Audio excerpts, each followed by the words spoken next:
Estimados hermanos, bienvenidos a la clase de la escuela dominical correspondiente a la semana del 30 de noviembre al 6 de diciembre. Nuestra clase se titula Para guardarlos en la vía correcta. Y vamos a comenzar con el libro de Moroni, los capítulos del 1 al 6. Recordemos, hermanos, que Moroni es hijo de Mormón, un profeta muy importante que recopiló mucho de los relatos que se encuentran en el libro de Mormón. Recordemos que Mormón llegó a ser el líder del ejército nefita y que él con muchísima tristeza veía cómo su pueblo se acercaba hacia la destrucción, ya que se habían desviado a la iniquidad, cayendo constantemente en aquel ciclo de rectitud e iniquidad del que hemos hablado en muchas clases. Cuando Mormón supo que su muerte se acercaba, él entregó los anales a su hijo Moroni para que él continuara con sus registros, ya que él iba a morir y probablemente no iba a poder registrar todo lo que sería la batalla y los acontecimientos que ocurrirían al llegar la destrucción de la civilización nefita. A Moroni le fue encomendada esa misión tan difícil, hermanos, de presenciar la destrucción de todos sus hermanos de la civilización nefita, incluyendo a su padre. Moroni quedó solo. Tenía que esconderse y huir para evitar que le quitaran la vida.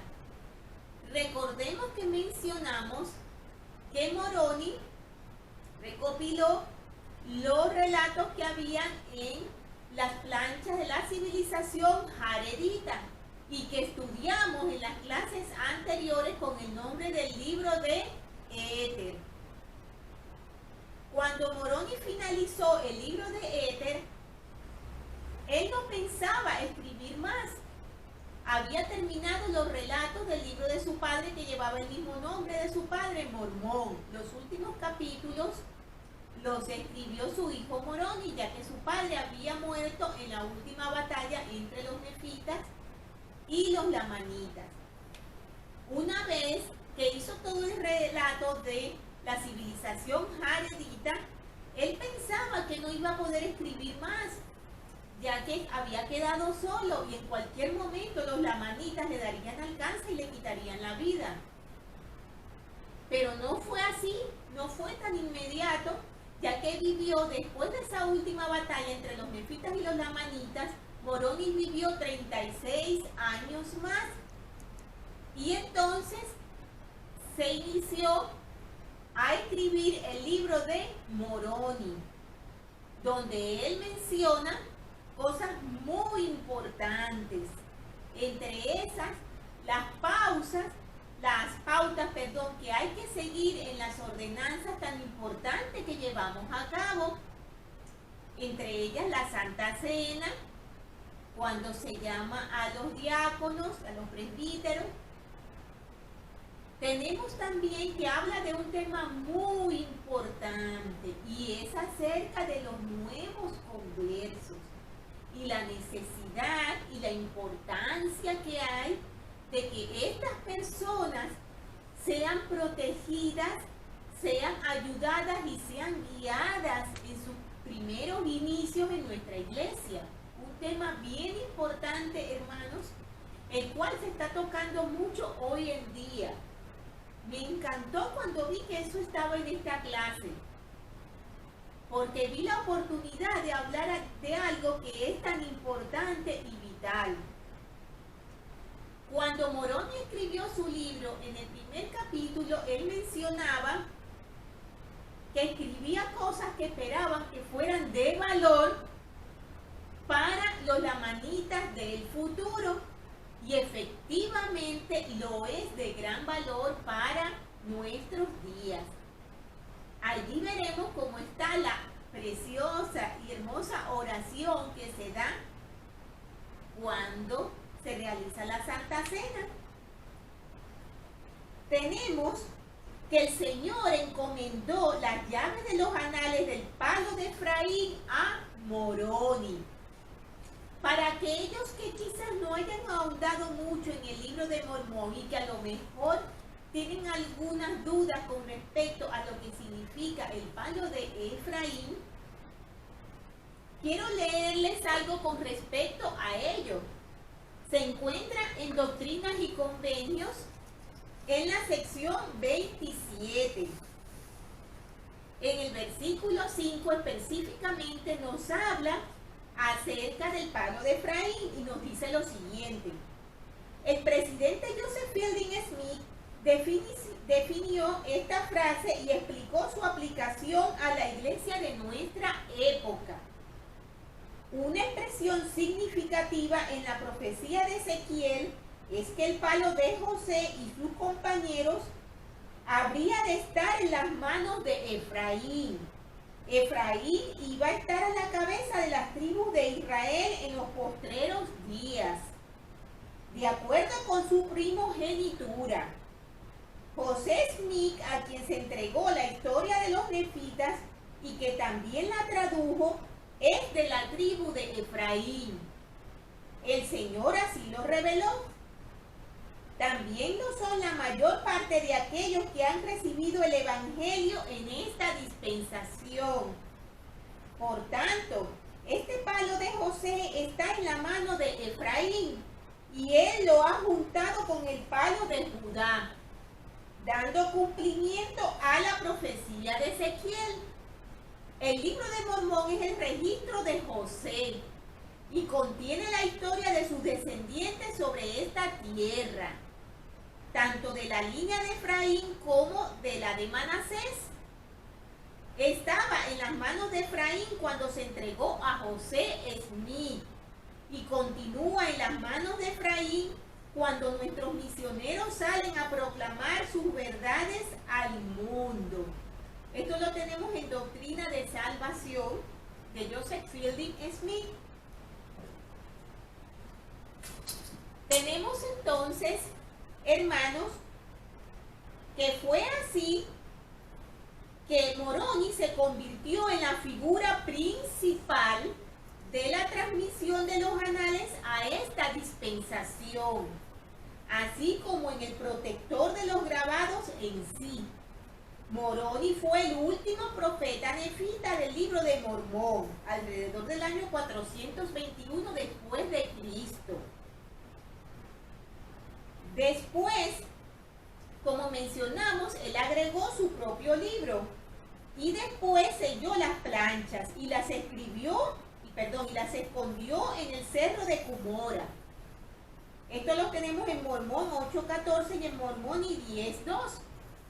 En 1823, siendo un ser resucitado, Moroni fue enviado a José Smith para revelarle el libro de Mormón.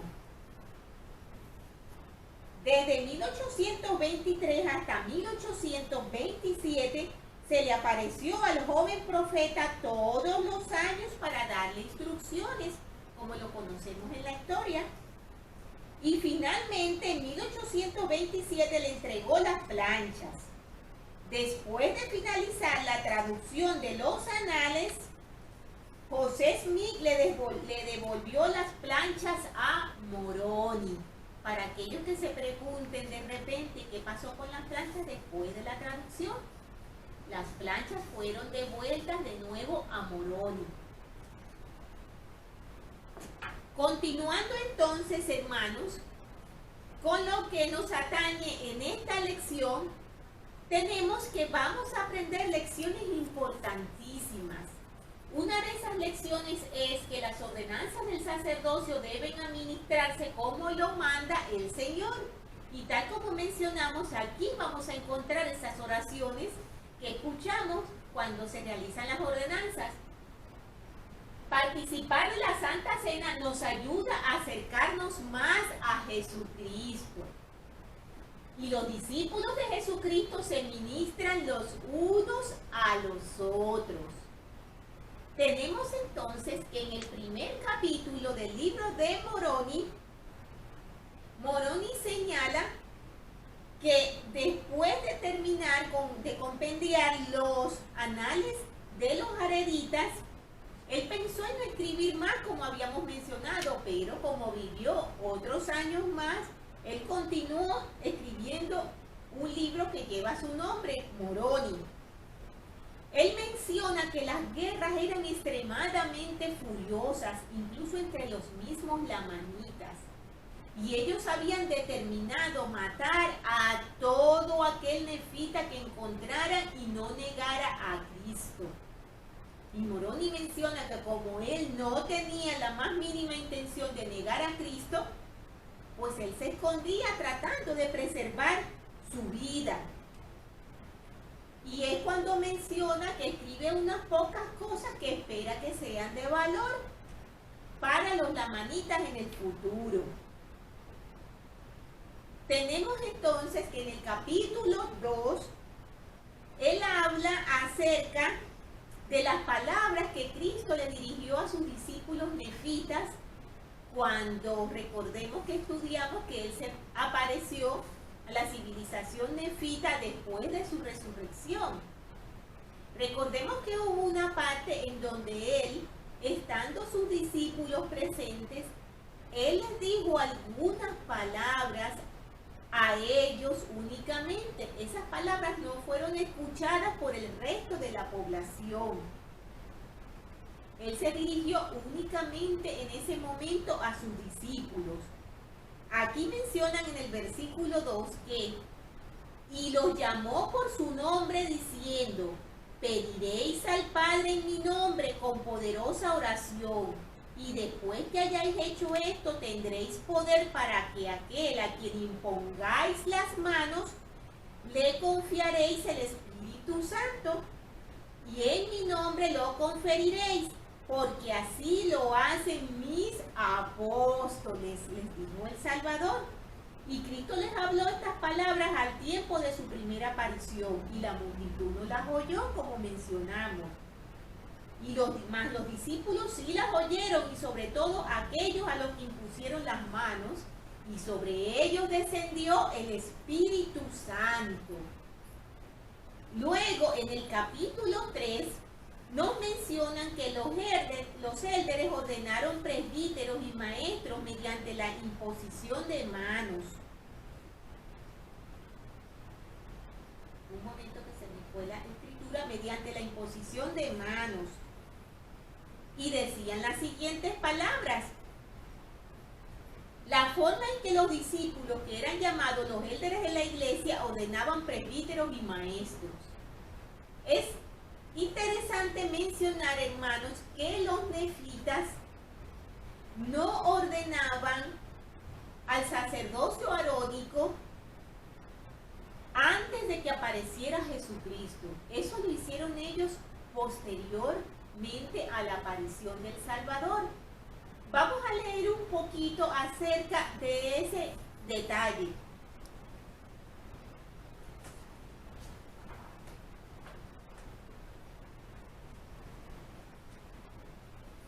Tenemos que cuando estudiamos el libro de Jacob, en el capítulo 1, el versículo 18, se refería a la escritura que mencionaba acerca de consagrar sacerdotes y maestros. Y nos dice, el presidente Joseph Fielding Smith explicó a qué tipo de sacerdotes y maestros se refiere Jacob. Los nefitas oficiaron en virtud del sacerdocio de Melquisedec, desde los días de ley hasta que se apareció entre ellos nuestro Salvador. Es cierto que Nefi consagró a Jacob y José para que fueran sacerdotes y maestros en la tierra de los nefitas, pero el hecho de que se emplearan los términos plurales sacerdotes y maestros indica que esta no era una referencia específica a algún oficio del sacerdocio en ninguno de los dos casos, sino que se trataba de una designación general para enseñar, dirigir y amonestar al pueblo. Tenemos entonces lo que mencionábamos, hermanos, acerca de que el sacerdocio arónico no oficiaba, no tenían funciones cuando estaban los nefitas antes del Salvador, sino después de él. Tenemos también, hermanos, que mencionamos que una de las lecciones importantes que vamos a aprender es que las ordenanzas del sacerdocio se deben administrar como lo manda el Señor, y que las ordenanzas son importantísimas y vitales en nuestras vidas, hermanos, porque quizás en algún momento podemos estar en confusión de pensar, ¿es suficiente con que vaya a la iglesia? Aunque no haya tomado mis investiduras, aunque no haya tenido un matrimonio eterno, quizás incluso puedo postergar el bautismo mientras decido si puedo hacer algo, si me conviene. Es importante, hermanos, que sepamos que son vitales las ordenanzas. El presidente Boyka Parker, presidente del Quórum de los 12 Apóstoles, explicó por qué son tan importantes las ordenanzas y dijo: las ordenanzas y los convenios constituyen nuestra credencial para entrar en la presencia de Dios. El recibirlos dignamente es la aspiración de toda una vida, y cumplir con ellos es el objetivo de esta vida. Esto lo tenemos en la Leona de julio de 1987. El presidente Parker además explicó: un buen comportamiento sin las ordenanzas del Evangelio no redimirá ni exaltará a la humanidad. Los convenios y las ordenanzas son esenciales. Muy importante, hermano, que lo tomemos en cuenta. Y es muy importante que se hagan como lo manda el Señor. Y me dio un gozo muy grande ver que se hace como lo manda el Señor. Lo tenemos registrado en las Escrituras. Entonces, también hablamos acerca de que fueron ordenados por el poder del Espíritu Santo. Recordemos, ¿verdad? El Salvador les dio el Espíritu Santo, les confirió el don del Espíritu Santo.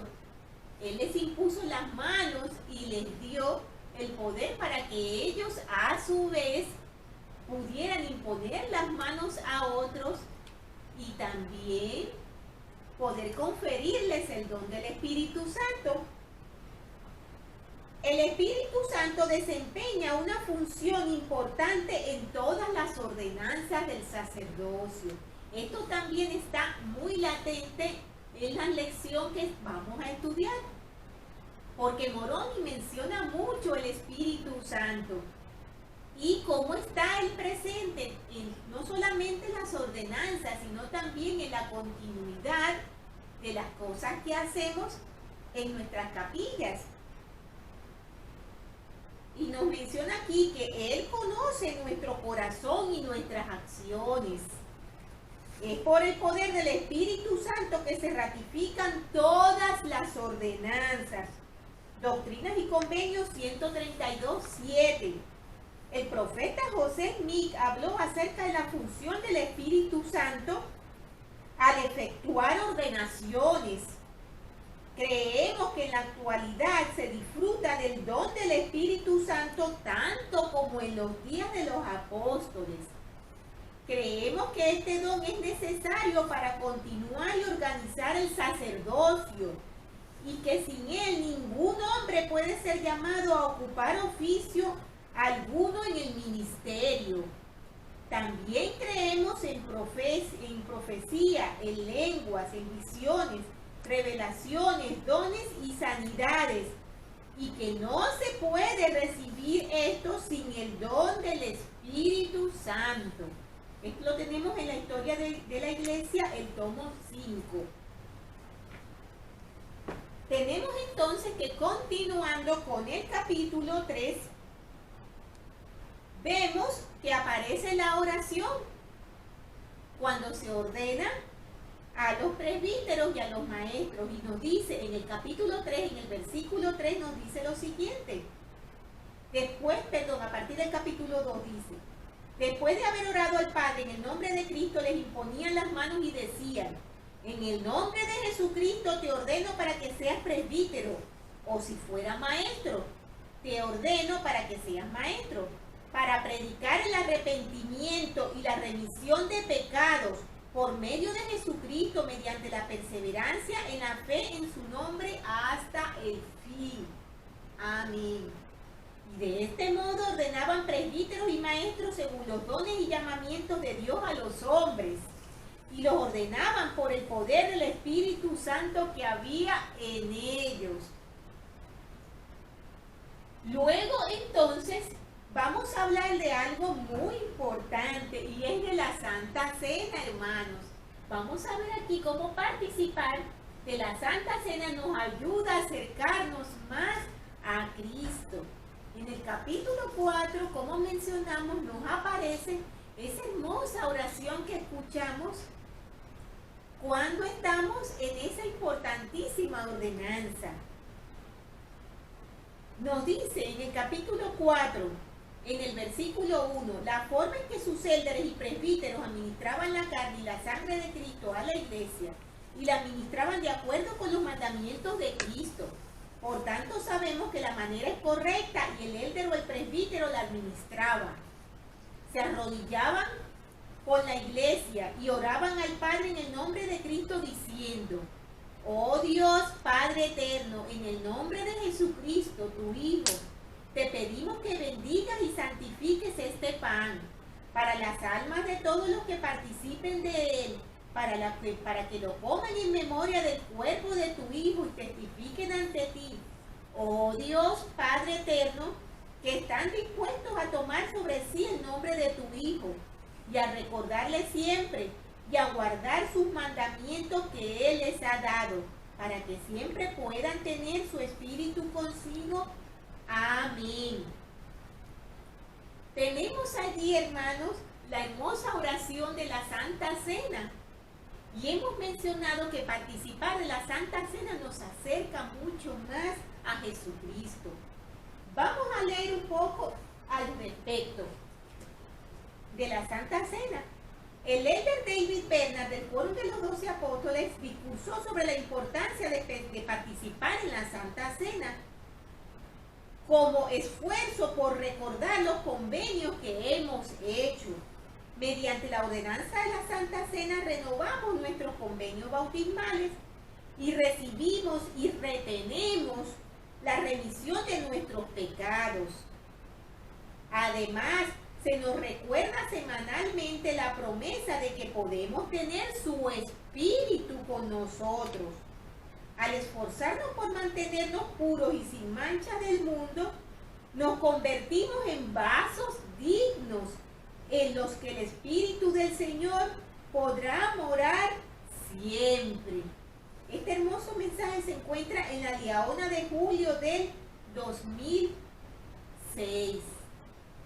Mencionábamos en la oración, hermanos, que tomábamos el nombre de Cristo sobre nosotros y prometíamos algo bien importante, hermanos: recordarle siempre. El presidente Henry B. Eyring de la primera presidencia explicó lo fácil que es distraerse y no recordar al Señor, así como lo que podemos hacer para recordarlo con mayor frecuencia. Los que han hecho la misión tal vez hayan encontrado sus diarios misionales guardados en algún ropero en casa. Tal vez hayan leído y se hayan sorprendido al recordar cuán arduamente trabajaron, cuán constantemente pensaban en el Salvador y en su sacrificio por ustedes y las personas a las que ustedes trataban de conocer y enseñar, y cuán ferviente y frecuentemente oraban. La sorpresa puede haber sido el resultado de no haberse dado cuenta de lo mucho que los afanes de la vida los han apartado del lugar en el que alguna vez estuvieron, tan cerca de recordar y orar siempre, Y esto no solamente pasa con los misioneros, hermanos, esto pasa con nosotros también. Muchas veces cuando llegamos al bautismo, llegamos con mucha euforia, con mucha inspiración, con mucha alegría. Oigo risas por allí porque saben que es así. Nos sentimos con muchas ganas de estudiar, de edificar nuestra espiritualidad, pero a veces esa euforia dura tan poco tiempo. Este es un llamado para que recordemos el nombre de Cristo. Nos lo recuerdan en la Santa Cena, para recordarle siempre. Entonces el presidente Eyring nos dice lo siguiente: mi mensaje consta de una súplica, una advertencia y una promesa. Les suplico que con determinación hagan las cosas sencillas que le permitan avanzar espiritualmente. Hemos hablado muchas veces que el Evangelio es sencillo, hermanos. El Señor nos llena de oportunidades y de bendiciones en las que podemos hacer cosas que, aunque parezcan pequeñas, edifican y nos ayudan a progresar espiritualmente. No solo nosotros, sino que también nos convertimos en una bendición para nuestros seres queridos. El presidente Eyring nos dice: comiencen por recordarlo. Recordarán lo que saben y lo que aman. El Salvador nos ha dado las Escrituras, por las que los profetas pagaron un precio que no podemos ni imaginar, para que nosotros pudiéramos conocerlo. Sumérjanse en las Escrituras, decidan en este momento leer más y con mayor eficacia que antes, hermanos. Decidamos servirle, decidamos tener presente a nuestro Salvador cada día, recordarle siempre que fue la promesa que hicimos, llevar dignamente su nombre sobre nosotros. Tenemos que tener para nuestro Salvador, nuestro Padre Celestial, un compromiso de servirle siempre. Enseguida hablaremos un poco más de esto. Vamos a mencionar acerca de lo que estábamos hablando de la ordenanza de la Santa Cena. Teníamos la oración para bendecir el pan, ¿verdad? Luego entonces en el capítulo 5 tenemos la manera de administrar el vino. He aquí, tomaban la copa y decían: oh Dios, Padre eterno, en el nombre de Jesucristo tu Hijo, te pedimos que bendigas y santifiques este vino para las almas de todos los que lo beban, para que lo hagan en memoria de la sangre de tu Hijo, que por ellos se derramó, para que testifiquen ante ti, oh Dios, Padre eterno, que siempre se acuerdan de Él, para que puedan tener su espíritu consigo. Amén. Hay un detalle allí importante, ¿verdad, hermanos? Que quizás muchos de ustedes verán y dirán: ¿por qué tomamos agua? Allí dicen vino.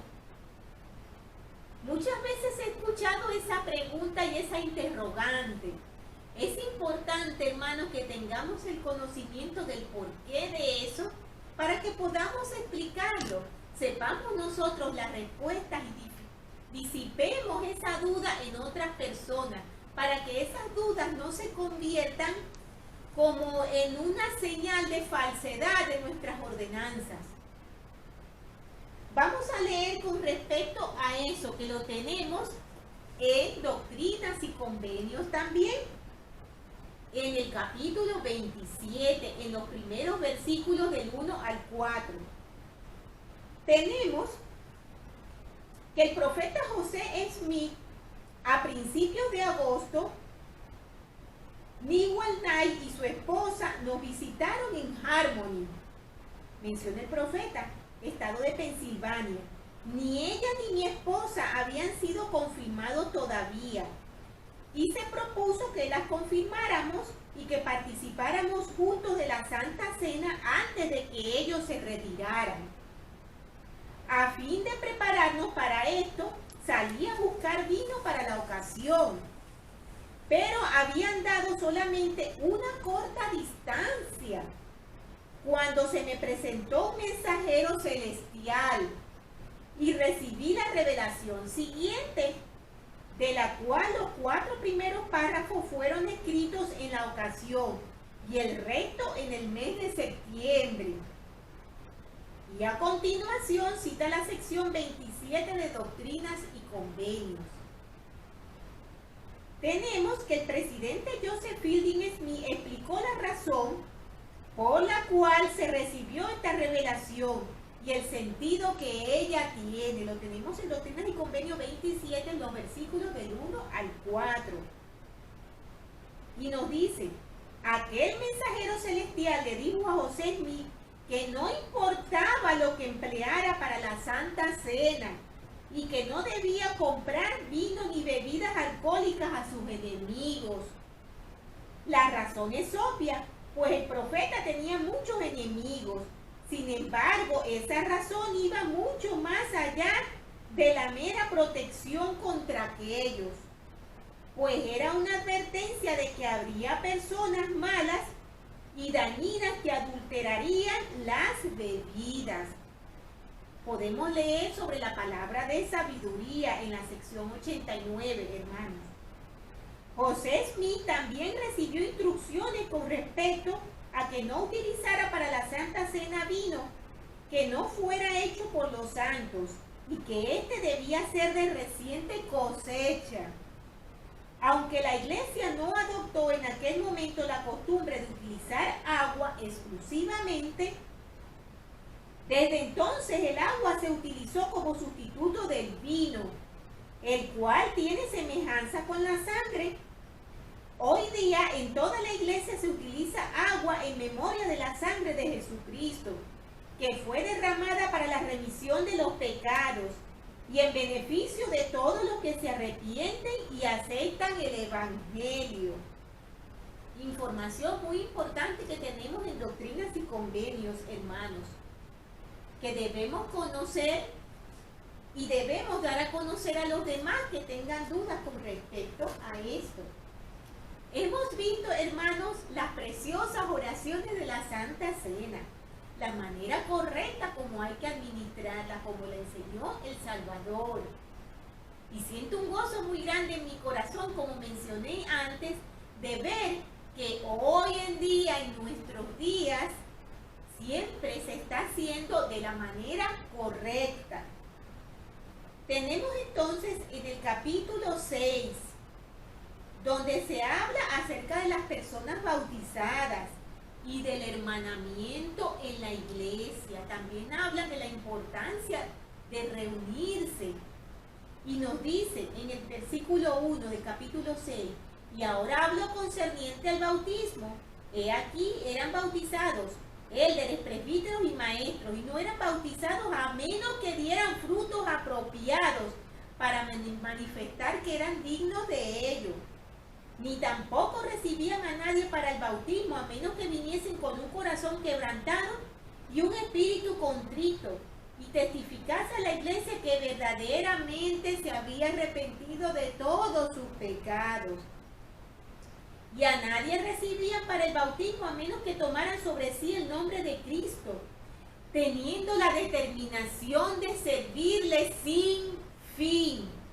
Un aspecto muy importante, hermanos, y muy determinante en nuestra iglesia, el servicio, como nos dice aquí, determinación de servirle hasta el fin. Vamos a leer un poco acerca de eso, hermano. El presidente Thomas S. Monson habló sobre la actitud que debemos tener todos cuando nos bautizamos y se nos llama a prestar servicio en la iglesia. Aunque la exaltación es algo personal y no somos salvos en grupo, sino como individuos, no podemos vivir aislados. Ser miembros de la iglesia requiere que tengamos la determinación de prestar servicio, un cargo de gran responsabilidad. Quizás no traiga consigo un importante reconocimiento y la recompensa podría no distinguirse. A fin de que el servicio sea aceptable para el Salvador, Es necesario que provenga de quienes tengan una mente voluntariosa, manos hacendosas y un corazón dedicado. Es la manera, hermanos, en que debemos prestar el servicio, con una voluntad grande, con un corazón agradecido, con un corazón bondadoso. Y eso, hermanos, debe salir de cada uno de nosotros. Nuestra iglesia no nos obliga a prestar un servicio, hermanos. Muchas veces pienso que, porque lo he escuchado y pienso que muchas personas creen que en nuestra iglesia obligamos a las personas a hacer las cosas. Ningún miembro del sacerdocio, hermano, puede actuar por coacción u obligando a los miembros a hacer otras cosas. Recordemos que siempre se ha recalcado que deben actuar con mucha humildad, con mansedumbre y con longanimidad. Así que ese aspecto, hermanos, de pensar que somos obligados, no es cierto, hermanos. Realmente estas son cosas que salen de nuestro corazón cuando reconocemos que prestar servicio a nuestros semejantes, que prestar servicio en la obra del Señor, forma parte de nuestro progreso espiritual. Y es una parte importante que abarca el agradecimiento a todo lo que recibimos, a todas las bendiciones y a todo el amor que nuestro Padre Celestial nos da. Recordando siempre, hermanos, que todo este servicio y todo este amor que damos a los demás es sin esperar nada a cambio. Siempre que un santo de los últimos días ayuda a otras personas, hermanos, lo hacemos con el corazón. No esperamos ser retribuidos, no esperamos ser pagados por lo que hemos hecho. Solo esperamos ayudar a los pequeñitos, como nos decía el Salvador. Todo aquello que hagáis por mis pequeñitos lo estáis haciendo por mí. Por lo tanto, hermanos, es importante que siempre tengamos presente que el servicio que damos a cada uno de los hermanos, a cada una de las organizaciones o de los llamamientos, es un servicio que estamos dando al Salvador. Estamos sirviendo al Señor. Y no es algo que estamos haciendo porque somos grandiosos. Es nuestro deber, pero es un deber que siempre debe salir del corazón. Recordemos eso siempre, como nos dice el presidente Monson. Continuando entonces, tenemos que también en el versículo 4 nos dice: y después que habían sido recibidos por el bautismo y el poder del Espíritu Santo había obrado en ellos y los había purificado, eran contados entre los del pueblo de la iglesia de Cristo y se escribían sus nombres a fin de que se hiciese memoria de ellos y fuesen nutridos por la buena palabra de Dios, para guardarlos en la vía correcta, como nos dice el título de la clase, para conservarlos continuamente atentos a orar, confiando solamente en los méritos de Cristo, que era el autor y perfeccionador de su fe. Tenemos aquí algo muy importante, hermano. Bueno, varios puntos muy importantes. Hemos mencionado que Cristo era el autor y perfeccionador de su fe.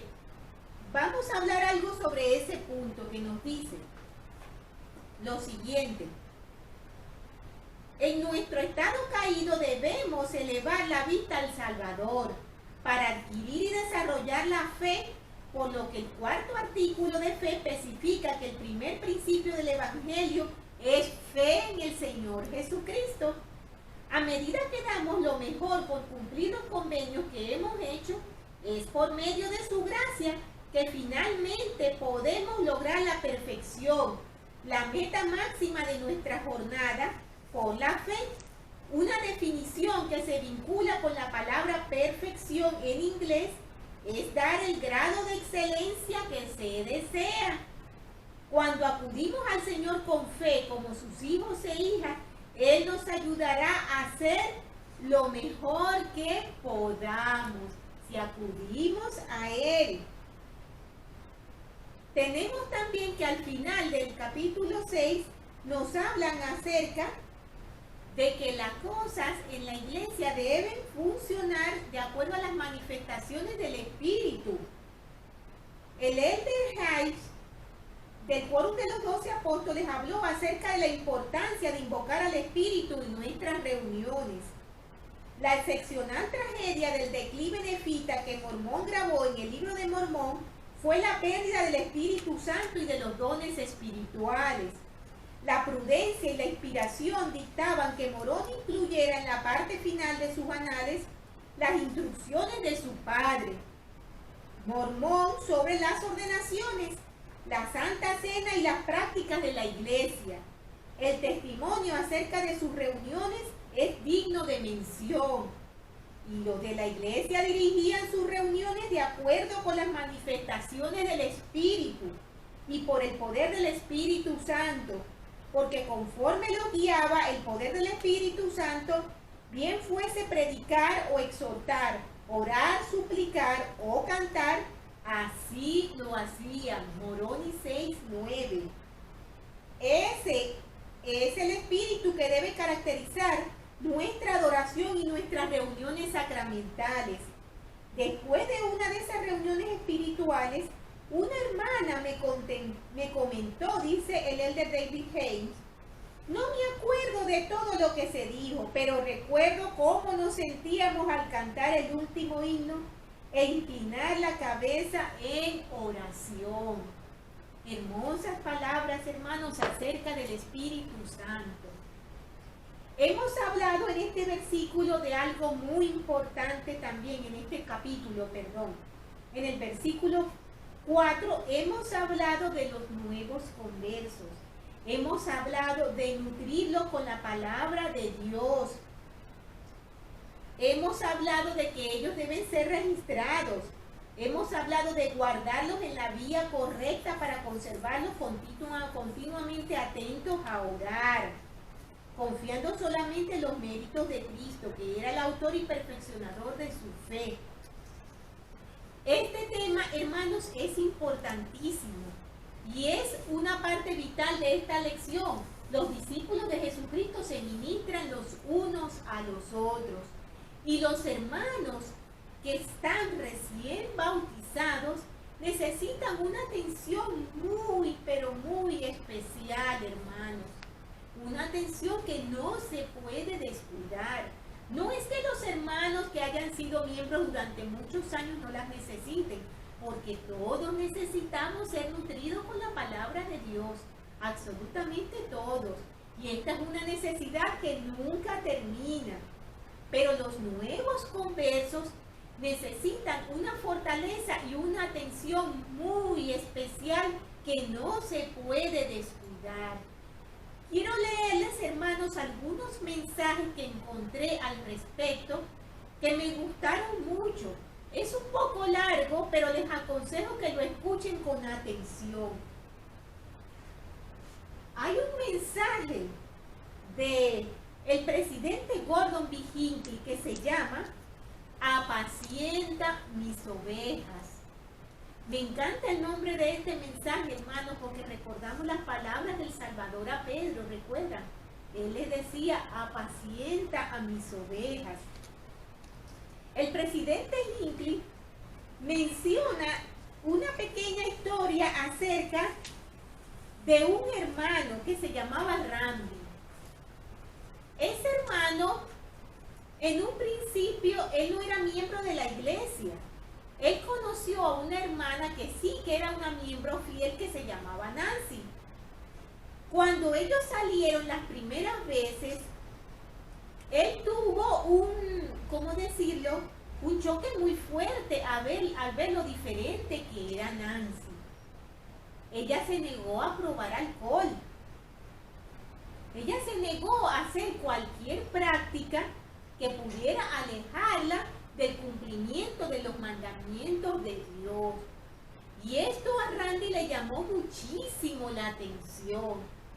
Y lejos de alejarse de ella, como muchas veces pensamos, que es preferible reducir nuestras normas para que las otras personas se sientan cómodas y no nos abandonen, no es lo correcto, hermanos. Puede ocurrir que sí, que efectivamente nos dejen solos, pero puede ocurrir todo lo contrario, como en este caso, hermanos.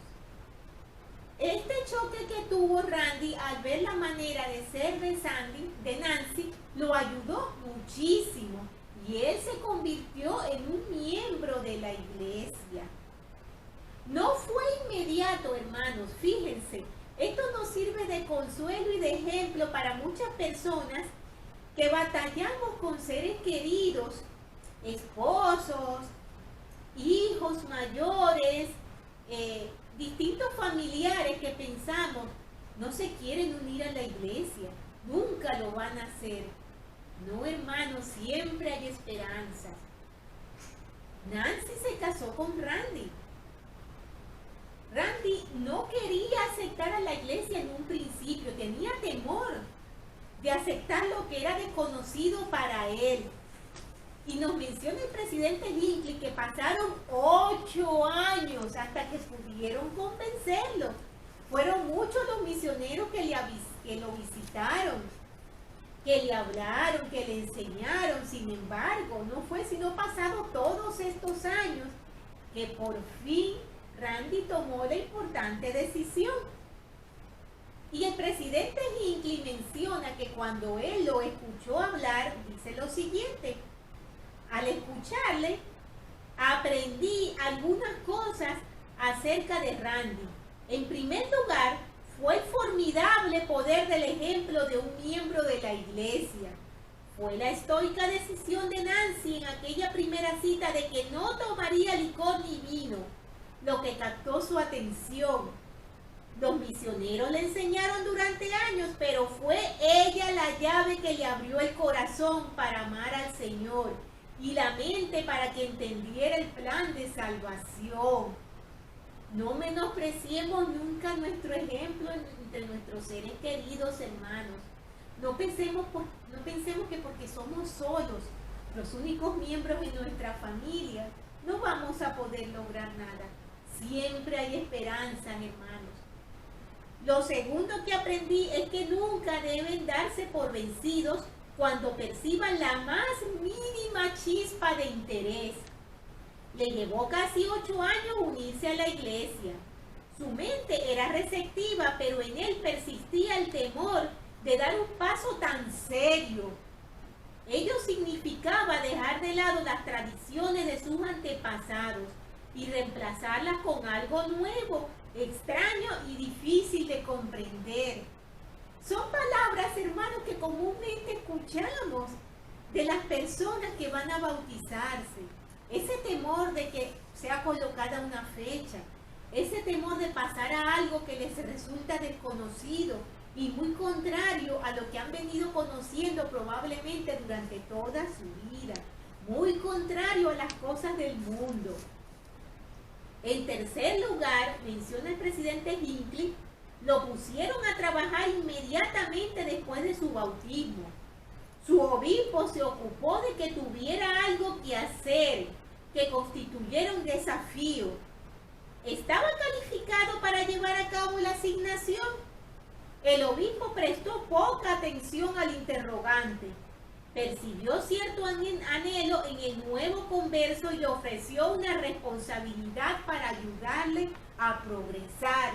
Eso es importantísimo, hermano. Siempre ver el potencial en nuestros hermanos. Siempre animarlos a mejorar, a progresar, a aprender.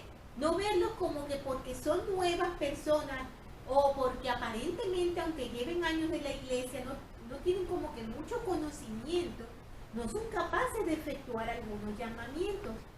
El Señor, hermanos, a quien llama, capacita. Y está en nuestras manos ayudarlos a que esos hermanos crezcan y se eleven. no a que se hundan pensando que son inferiores a los que ellos a lo mejor ven como más adelantados, como más talentosos en algunas cosas. El obispo se aseguró de que Randy tuviera amigos en la iglesia. Primero, por supuesto, estaba Nancy, que era su esposa, y también hubo otros miembros capaces que podían responder sus preguntas y escucharle pacientemente cuando no entendiera algo. Él no fue abandonado para que siguiera solo su camino. Pudo contar con aquellos que estaban dispuestos a dedicarle el tiempo para hablar con él. ¿Sabe él todo lo que hay que saber en cuanto a la iglesia? No. Que es otra de las cosas, hermanos, en las que dudamos y escuchamos a los investigadores, ¿verdad? Es que no he terminado el libro de Mormón. Es que no conozco todas esas historias. No es necesario que tengamos un perfecto conocimiento de todos, hermanos. Solo es necesario que tengamos la fe y la disposición de seguir al Señor, de obedecer sus mandamientos y abrir lo que yo llamo esa ventanita de la fe para que entre esa inmensa luz que va a alumbrar absolutamente toda nuestra vida. Entonces dice que Randy continúa aprendiendo y a medida que aprende va incrementando su entusiasmo. Entonces el presidente Hinckley dice que desde el comienzo de esta obra el servicio misional es un proceso de 4 pasos.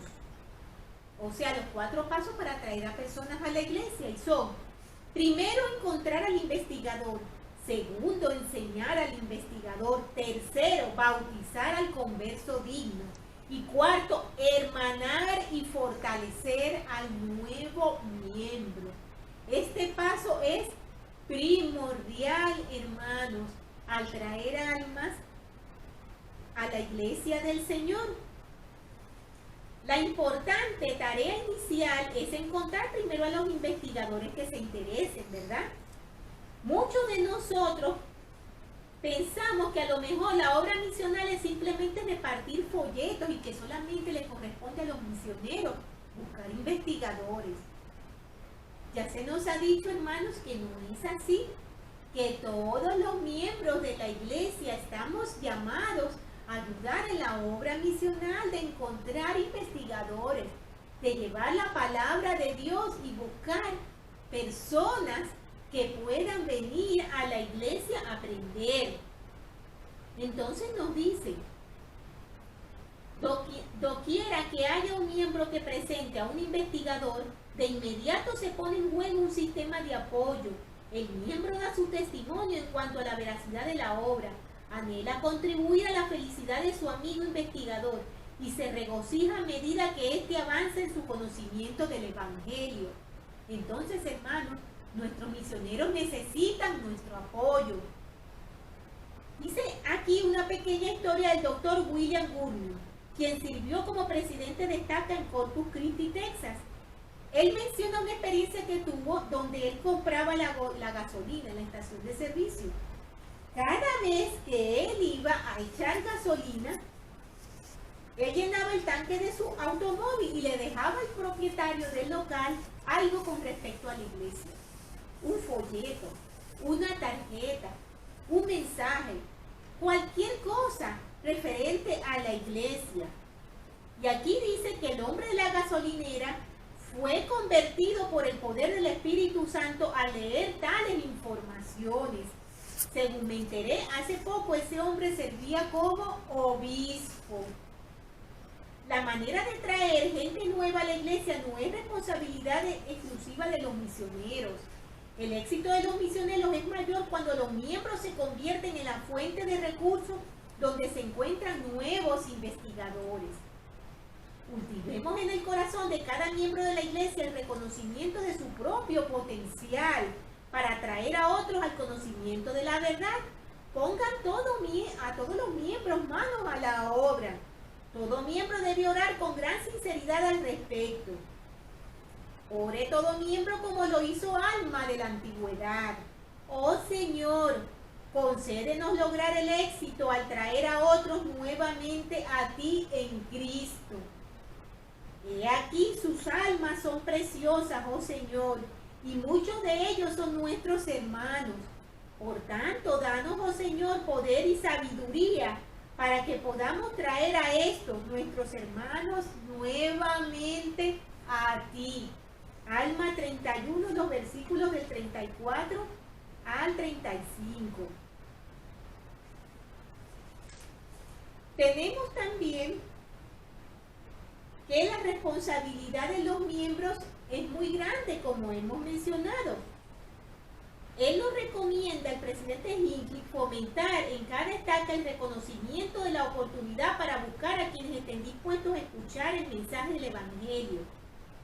Y nos dice algo muy importante, hermano, en cuanto a buscar esas responsabilidades.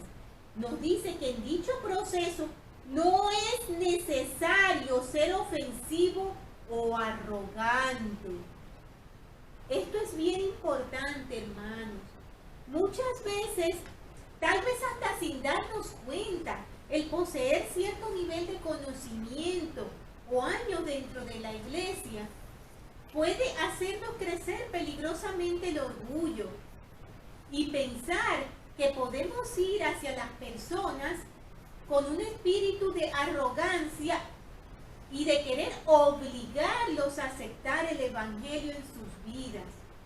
Y no es la manera correcta, hermanos, porque de esta forma, en lugar de atraerlos, lo que hacemos es que los espantamos completamente y seremos nosotros los responsables.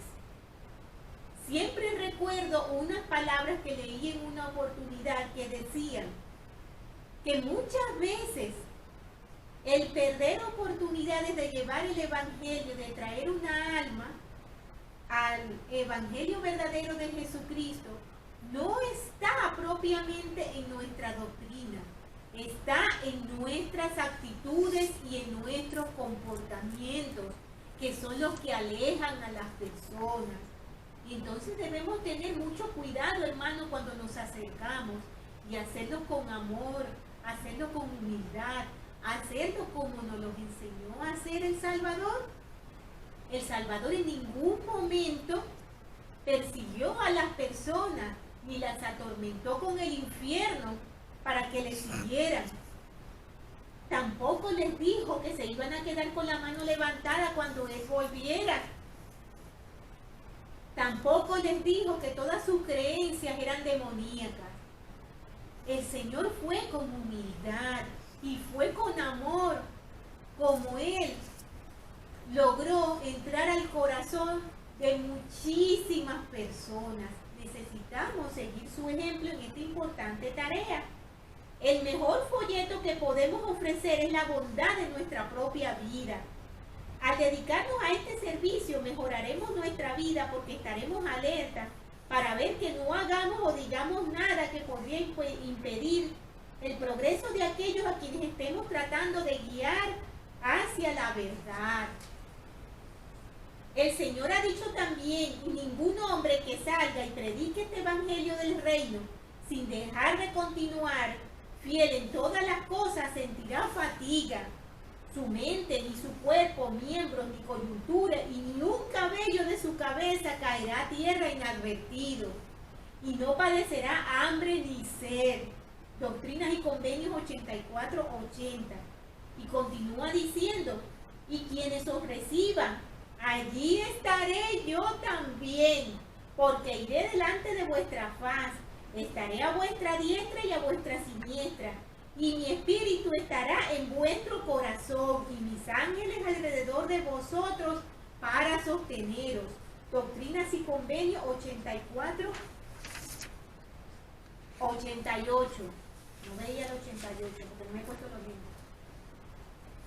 Él habla de algo muy importante que es el fortalecimiento de los miembros nuevos que hemos mencionado. Habiendo encontrado y bautizado a un nuevo converso, tenemos el desafío de hermanarlo y fortalecer su testimonio en cuanto a la veracidad de esta obra. No podemos dejarle que entre por una puerta y salga por la otra. Unirse a la iglesia es algo muy serio. Cada converso toma sobre sí el nombre de Cristo por la implícita promesa de cumplir sus mandamientos. Pero unirse a la iglesia podría ser una experiencia peligrosa, a menos que haya manos amigables y fuertes para saludarlo, a menos que exista una gran manifestación de amor y de interés. El converso empezará a reflexionar en cuanto al paso que acaba de dar. Esto ocurre peligrosamente, hermanos, una vez que se bautizan. Porque yo también fui nueva conversa. Parece que cuando comenzamos a ir a las reuniones empezamos a meditar. ¿Habré hecho bien? ¿Estaré en el lugar correcto? No dejemos que esas dudas atormenten o inunden la mente y los corazones de los nuevos conversos. Dice, a menos que haya manos amistosas y corazones amables que los reciban y los acompañen por el sendero, podrían quedar a medio camino. No tiene sentido hacer la obra misional si no podemos conservar los frutos de tal esfuerzo. Ambas cosas deben ser inseparables. Estos conversos son preciosos. Todo converso es un hijo o una hija de Dios, y cada converso es una responsabilidad muy grande y seria. Realmente, hermanos, es importante que reconozcamos que no solamente es indispensable que las personas se bauticen, es indispensable que sigan los convenios que han hecho. Muchas veces he escuchado palabras muy peligrosas, hermanos, en las cuales hay que meditar. Lo importante es que te bautices y ya con eso todo está hecho. Recordemos, hermanos, que tenemos el perfecto conocimiento de que eso no es así. Y como nos dice el presidente Hinckley, ¿de qué vale traer nuevos conversos a la iglesia si esos frutos no se van a conservar? Por eso nos dice que cada converso es una responsabilidad muy grande y seria. Es absolutamente imperativo que cuidemos a quienes han pasado a ser parte de nuestra comunidad. Parafraseando las palabras del Salvador, ¿qué aprovechará el misionero si bautizare a todo el mundo? A menos que aquellos que se hayan bautizado permanezcan en la iglesia. Marcos 8:36. El presidente Hinckley menciona aquí algo muy llamativo, hermanos. Él menciona que pocos días atrás había recibido la carta de una mujer que se había bautizado en la iglesia hacía un año atrás. Y ella le contaba cómo fue su experiencia. Ella dice que su jornada en la iglesia fue muy especial, pero que también fue muy difícil. Ella dice que como miembro nuevo continúa enfrentando desafíos todos los días. Y sigue entonces diciendo que al unirse a la iglesia no sintió el apoyo de los líderes de su barrio. Nunca se le acercó el obispo. No se le acercaban los líderes de las organizaciones. Entonces ella recurrió al presidente de la misión y él le ofreció algunas oportunidades. En su carta ella le dice al presidente Hinckley, los miembros de la iglesia no saben lo que es ser un miembro nuevo en la iglesia y por consiguiente les resulta casi imposible comprender cómo ayudarnos. Quiero desafiarlos, mis hermanos y hermanas, que si no saben lo que es ser un miembro nuevo, traten al menos de imaginárselo, como dice el presidente Hinckley. Podría ser una soledad abrumadora, podría ser muy desalentador, podría ser aterrador. Nosotros los de esta iglesia somos mucho más diferentes del mundo de lo que solemos pensar que somos. Esta hermana sigue diciendo, cuando los investigadores pasamos a ser miembros de la iglesia, nos sorprende descubrir que hemos entrado a un mundo completamente foráneo, un mundo que tiene sus propias tradiciones, culturas y lenguaje. Descubrimos que no hay una sola persona o punto de referencia donde acudir en busca de orientación en nuestro viaje a este mundo nuevo. Al principio el viaje es emocionante, nuestros errores son hasta divertidos. Ciertamente cuando son nuevos, hermanos, y escuchamos que dicen cosas que no son correctas, pues sonreímos, ¿verdad? Y decimos, bueno, la hermana acaba de entrar, nos resulta gracioso, se lo explica explicamos con gracia, pero parece que a la medida que va pasando el tiempo ya no es tan gracioso. Y entonces pasamos a juzgarle. Mira las barbaridades que está haciendo este hermano o esta hermana, o que está diciendo. Siempre conservemos la humildad, hermanos, y el deseo de ayudar a las personas a conocer el Evangelio. No importa que tengan un día, no importa que tengan 2, no importa que tengan 1 año, no importa que tengan 20 años en la iglesia o más. Nos dice aquí que al principio es emocionante, como decíamos, luego puede ser frustrante. Y poco a poco esa frustración se convierte en disgusto. Y es durante esa etapa de frustración y enojo que nos retiramos. Regresamos al mundo del cual vinimos, donde sabíamos quiénes éramos, donde contribuíamos y donde hablábamos el mismo idioma, donde reciben mayor aceptación al mundo. Entonces, hermanos, no permitamos que los nuevos conversos se sientan más cómodos en el mundo que dentro de nuestras congregaciones. Lo he dicho antes y lo repito ahora. Dice el presidente Hinckley, todo nuevo converso necesita 3 cosas. Un amigo en la iglesia a quien pueda recurrir constantemente, que lo escuche, que lo ayude. Una asignación o una responsabilidad. Y todo nuevo converso debe ser nutrido por la buena palabra de Dios. Él dice que es importantísimo que se reúnan con el quórum de los 12, con el quórum del sacerdocio, con las distintas organizaciones que le correspondan, los jóvenes, la sociedad de socorro, la escuela dominical, la primaria, que todas las organizaciones entren a formar parte de la vida de ese nuevo converso. Él menciona aquí de una experiencia que tuvo una persona, un hermano que había sido obispo, y él dice que esa experiencia fue una de las más hermosas que él tuvo, y fue el de ayudar a una hermana que estaba separada. Cuando ella se bautizó, él se ocupó personalmente junto con su familia de hacer que esa hermana se sintiera cómoda, que se sintiera segura, que no sintiera miedo, que no sintiera temor, que sus dudas fueran escuchadas y fueran explicadas, y que no ocurriera nada en la congregación que hiciera que esta hermana se arrepintiera o dudara del importante paso que había dado. Y el presidente Hinckley nos dice, estoy convencido de que perderemos a un número muy ínfimo de los que vienen a la iglesia si los cuidamos bien. Quizás algunos no se hayan convertido del todo. ¿Cómo podría lograrlo con solo 6 lecciones, que es lo que reciben al principio antes del bautismo? Quizás no llenen todos los requisitos, pero indudablemente han recibido un nuevo concepto de valores y oportunidades. Se les ha enseñado que son hijos e hijas de Dios y han sido bautizados en el nombre del Padre, del Hijo y del Espíritu Santo. Y se les ha confirmado miembros de la iglesia y conferido el don del Espíritu Santo. El presidente Hinckley nos menciona la importancia de que el hermanamiento siga a largo plazo. Él dice, a los misioneros les repito que de nada les servirá que bauticen a alguien si permiten luego que esa persona se aleje poco después de la iglesia. ¿Qué habrían conseguido? Quizás hayan trabajado afanosamente, quizás hayan ayunado y hayan orado y enseñado el evangelio a esa persona. Pero si esa persona no permanece activa en la iglesia, toda la labor de ustedes habrá sido en vano.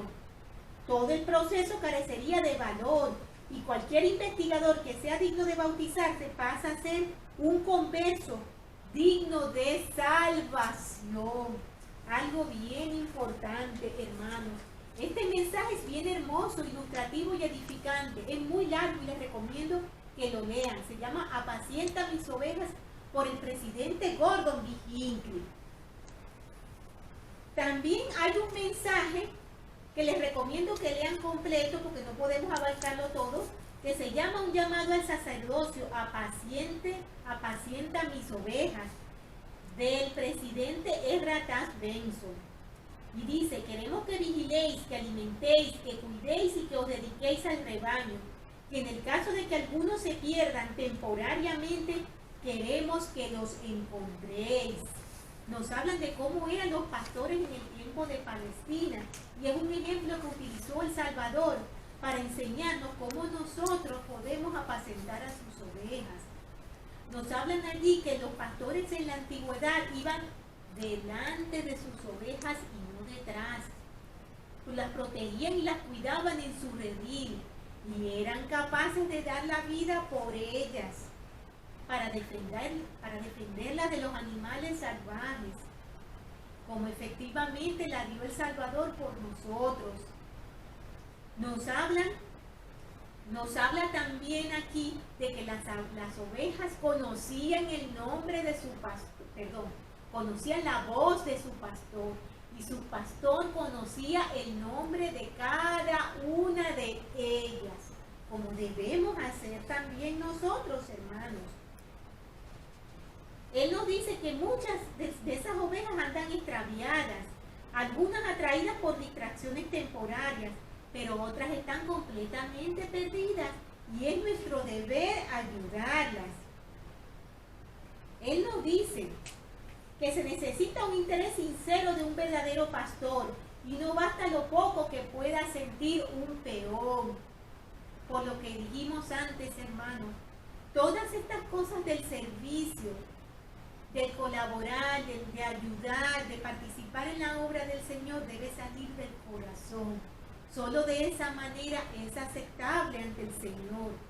Y Él dice, se necesita el interés genuino, y dice, menciona algunas preguntas que todo buen pastor debe hacerse. Cuando se refiere a pastores, se refiere a maestros orientadores, a maestras ministrantes, dice, ¿cuidáis a las familias que se os han asignado? ¿Atendéis a sus necesidades? ¿Os interesáis por el bienestar de estas familias al punto de saber cuáles son sus intereses, sus cumpleaños, lo importante que les sucede y de orar continuamente por ellos? Cuando necesitan ayuda, ¿sois vosotros los primeros que acudís? ¿Os llama el jefe de familia a vosotros primero que a nadie? ¿Os dais cuenta de las necesidades de cada uno de los miembros de esa familia? Cuando una familia se muda, ¿os interesáis por saber a dónde han ido? ¿Cuál es su nueva dirección? Dice, pastores, presidentes de estaca, obispos y líderes del quórum, ¿dais la bienvenida a los nuevos conversos?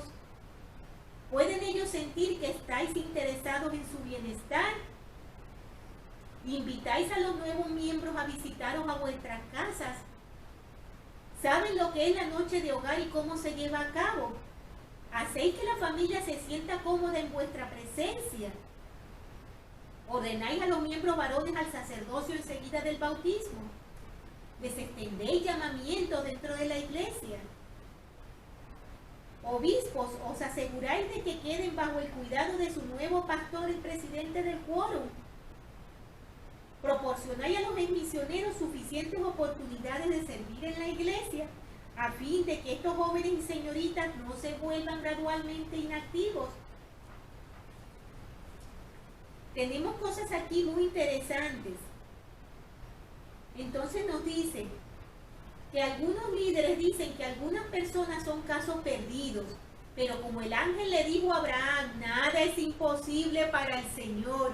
Génesis 18:14. Un hermano que decía que era uno de estos casos le dijo a un obrero en el templo del altar de sellamiento con lágrimas en los ojos, no sé por qué esperé tanto para recibir esta bendición. Es importante, hermanos, que nos interesemos por todos nuestros hermanos, especialmente por los nuevos conversos. Les recomiendo que lean este mensaje porque es muy hermoso y edificante. Y quiero terminar con una historia muy, muy triste, muy fuerte, pero también de una carga de enseñanza muy grande.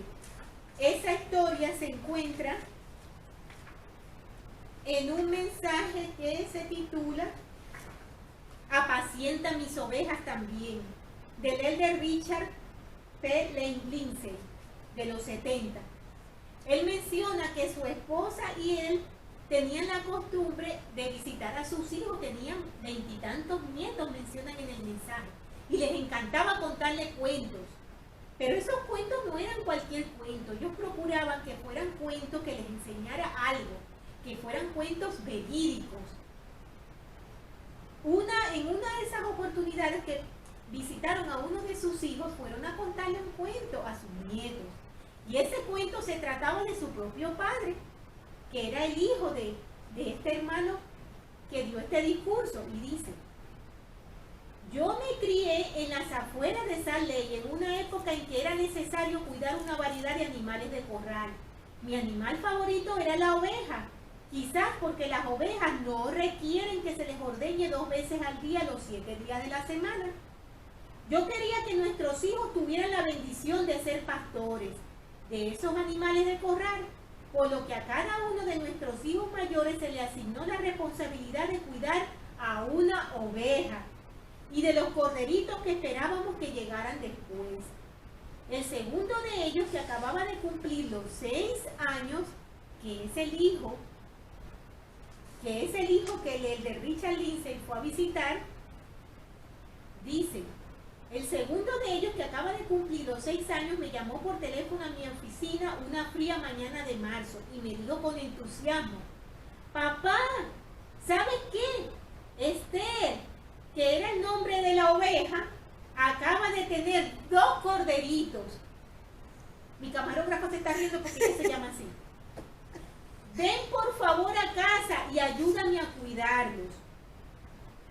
Les recomendé entonces que observara con cuidado a los corderos, asegurándose de que se alimentaran con la leche de la madre, y le dije que todo andaría bien. Poco después de esa mañana, la misma vocecita se dejó oír otra vez por el teléfono diciendo: papá, creo que estos corderitos no están muy bien, no han podido tomar la leche de la madre y tienen frío, ven a casa por favor. Estoy seguro de que mi respuesta reflejó la preocupación que sentía ante la interrupción de mis tareas porque él estaba en el trabajo, cuando le dije: Gordon, los corderos van a estar bien, solo tienes que cuidarlos, y cuando yo regrese a casa, tú y yo vamos a hacer que se alimenten y van a estar bien. En la tarde nuevamente recibí otra llamada, esta vez con mayor urgencia. Ahora la voz en el teléfono era suplicante al decir: papá, tienes que venir a casa ahora mismo. Los corderitos están tirados y uno de ellos parece tener mucho frío. No obstante las obligaciones del trabajo, en aquel momento me sentí preocupado y traté entonces de calmar a ese niño de 6 años al decirle: Gordon, lleva los corderos a la casa, frótalos con un trapo de arpillera para calentarlos, y cuando yo regrese vamos a ordeñar la oveja y a darle la leche y van a estar bien. 2 horas más tarde, cuando llegué a casa, me esperaba mi niño con los ojos llenos de lágrimas, llevando en sus brazos a un corderito muerto. Su congoja era enorme y traté de arreglar la situación corriendo a ordeñar la oveja madre y procurando forzar la botella de leche en la boca del otro cordero débil. En aquel momento Gordon salió del cuarto para regresar luego con una expresión de esperanza en los ojos y me dijo: papá, he orado para que podamos salvar a ese corderito y creo que quedará bien. Lamentablemente, el corolario de esta historia es que pocos minutos después se nos murió el segundo cordero. Y entonces, con una mirada que nunca podré olvidar y con lágrimas que le rodeaban por las mejillas, aquel niño de 6 años de edad, que acababa de perder a sus 2 corderitos, me dijo: papá, si hubieras venido cuando te llamé por primera vez, podríamos haber salvado a los 2. Amados hermanos del sacerdocio, nosotros los que hemos recibido la asignación de ser guardianes del precioso rebaño del Señor, debemos estar allí con los corderos cuando se nos requiera. Debemos enseñar con amor los principios de la fe y la bondad y ser verdaderos ejemplos para los corderos de nuestro Padre Celestial. Cada uno de los miembros del quórum debe prepararse para sus futuras funciones como poseedores del santo sacerdocio. En un mundo plagado de pecado y ansioso por tener líderes de moral incuestionable, Dejo con ustedes mi testimonio de que esta es la obra de Dios, la obra más importante del mundo en la que podamos participar. Ruego que logremos ser instrumentos en sus manos para salvar a los corderos por quienes Él dio su propia vida. Y lo hago en el nombre de Jesucristo. Amén. Esta historia, hermanos, me llegó muy cerca en el corazón. ¿Saben por qué? Porque yo vi en ese niño de 6 años al Salvador. Ustedes se imaginan cuando lleguemos a su presencia y el Salvador nos hable de cada uno de los corderos que Él nos confió y nos pregunte, ¿por qué lo has dejado morir?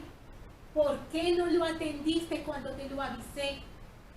¿Por qué no estuviste allí cuando necesitó de tu ayuda? ¿Por qué en una actitud de orgullo hiciste que se alejara?